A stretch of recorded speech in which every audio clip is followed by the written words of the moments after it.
maka point of view-nya, persepsinya itu banyak dan beragam.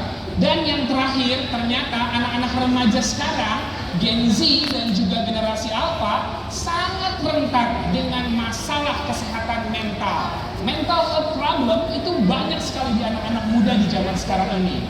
Ya, coba kita kenali ya, anak remaja Gen Z dan Gen Alpha seperti apa? Boleh diputar videonya? Ya.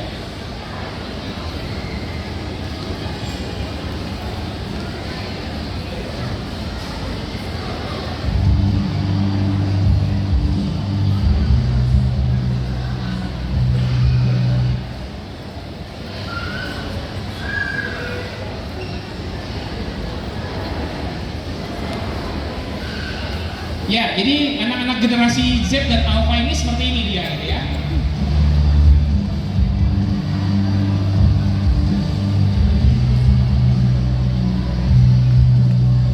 Mulai meningkat perhatian dengan lawan jenis, setia terhadap kelompok usianya, bersifat egois, ingin menang sendiri, dan baper, gitu ya, gampang merasa khawatir, cemas, sedih, kecewa, kemudian sangat ingin dipuji dan diapresiasi atau narsis, dan juga rasa ingin tahu yang tinggi. Ini rasa keponya tinggi banget. Nah, inilah ciri khas anak remaja.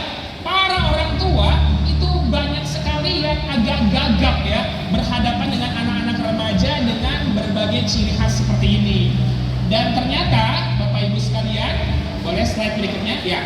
Anak remaja zaman sekarang ini kondisi mentalnya nggak baik-baik aja gitu ya. Jadi kondisi kesehatan mental anak remaja menurut WHO, 1 dari 7 orang anak remaja itu terganggu kondisi kesehatan mentalnya. Jadi lumayan tinggi gitu ya. Nah, ini yang kemudian perlu menjadi perhatian kita nih sebagai orang tua dan juga keluarga tentunya.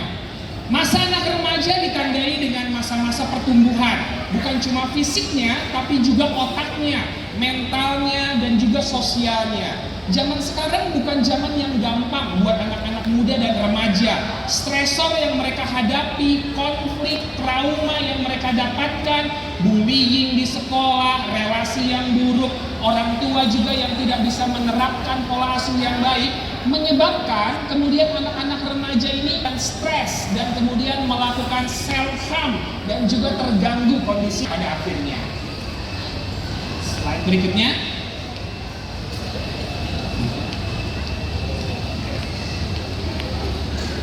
Ya, next. Ya, jadi kesehatan mental anak dan remaja itu sama pentingnya dengan kesehatan fisiknya. Kalau kita sebagai orang tua peduli dengan kesehatan fisik dari anak-anak kita, seharusnya sama pedulinya kita dengan kesehatan mental mereka di zaman yang sekarang ini, ya. Next. Nah, ini cukup miris ya, kasus self harm, barcode, cutting akhir-akhir ini semakin meningkat. Kota Bogor, saya praktek di Rumah Sakit Jiwa Marzuki Mahdi dan di Rumah Sakit Siloam Bogor dan di Apotek Mulia. Di situ saya mendapatkan begitu banyak anak-anak zaman sekarang ini yang menyakiti dirinya. Self harm dengan cara cutting, bikin barcode, hitting, ataupun jatuh kepada addiction. Ini contohnya nih, ada satu berita 70 siswa ya menyayat tangannya, dan mirisnya penyebab mereka melakukan itu karena masalah relationship. Di ghosting sama pacar saya dong, putus misalnya, dijauhin sama teman. Nah, masalah percintaan ya, banyak yang bucin anak-anak zaman sekarang ini gitu ya. Nah, saya sampai bikin sebuah quote ini. Anak muda zaman sekarang jangan terlalu bucin. Kalau kamu di ghosting, berhenti scrolling, berhenti stalking, karena ujungnya bikin overthinking, yang bikin keluar budget untuk healing. Ikan hiu makan daging, percuma bilang I love you karena buat dia kamu tidak penting. Tak apa patah hati, tapi hidup kamu lebih berarti. Jadi anak muda sekarang harus belajar relasi yang baik dan sehat itu seperti apa, sehingga nggak terlalu bucin seperti ini. Nah, kenapa anak-anak muda sekarang ini banyak yang menyakiti dirinya atau kita sebut sebagai self harm? Yang pertama adalah karena ada emotional suffering. Ada begitu banyak, ini kebalik-balik ya ini ya tulisannya. Oh, nggak ini kali ya, nggak support ya. Jadi pertama ada emotional suffering ya. Jadi mereka memang stres dengan kehidupan zaman sekarang yang gak gampang.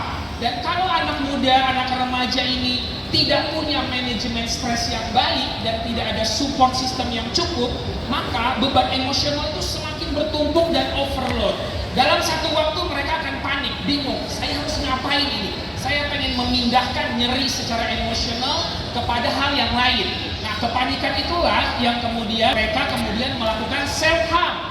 Ternyata dengan melukai diri, cutting, dengan memukul kepalanya, menjatuhkan badan ke lantai, atau mereka bermain game sampai larut malam, nonton pornografi, di otaknya itu keluar sebuah hormon yang namanya dopamin dan memberikan rasa tenang dan nyaman, tetapi sifatnya sesaat dan semu, atau kita sebutnya temporary relief.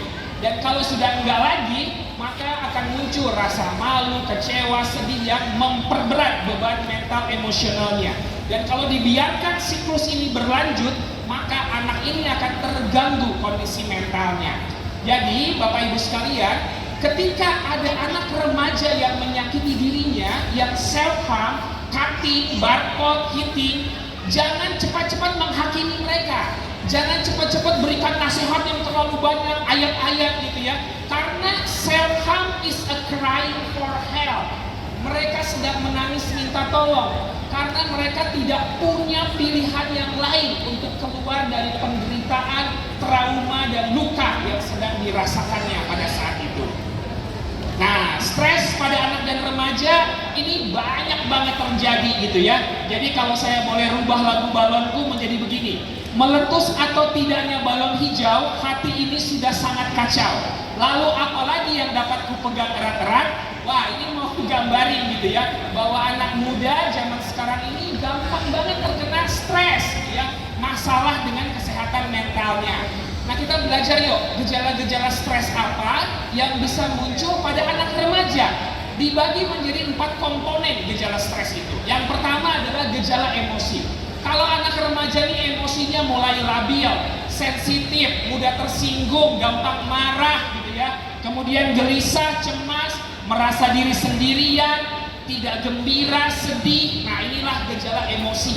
Dan itu adalah bagian dari gejala stres. Yang kedua adalah gejala fisik. Ternyata stres itu bukan cuma di pikiran, tetapi stres juga bisa memiliki gejala fisik. Tiba-tiba jantungnya deg-degan, asam lambung naik, GERD-nya muncul, nafasnya nggak plong, kepala berat, kulit gatal, kemerahan. Itulah gejala fisik. Diperiksa ke dokter, cek laboratorium, semuanya normal. Ini yang kita sebut gejala psikosomatis. Kerasanya di badan, tetapi sumbernya karena remaja ini sedang mengalami stres, beban pikiran dan perasaan yang berat, yang sulit untuk dia atasi. Berikutnya adalah gejala perilaku.